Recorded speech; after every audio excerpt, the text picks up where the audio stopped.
நமது உடலிலே இருக்கும் ஜீவகாந்தத்திற்கு வரவும் உண்டு, செலவும் உண்டு. வரவு நாம் சாப்பிடும் உணவின் மூலம் இருந்தும், காற்று, கோள்கள், பூமியிலிருந்தும் கிடைக்கிறது.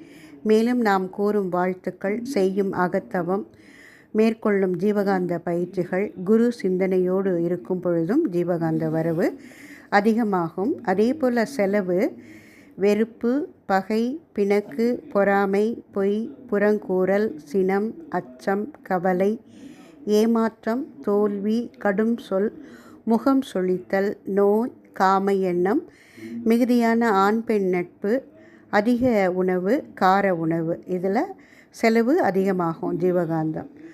ஸோ வரவை பெருக்கி வீண் செலவுகளை தவிர்த்து பிறவி எடுத்து வந்த நோக்கம் நிறைவேறுவதற்கு நாம் ஜீவகாந்த ஆற்றலை பெருக்கிக் கொள்ள வேண்டும்.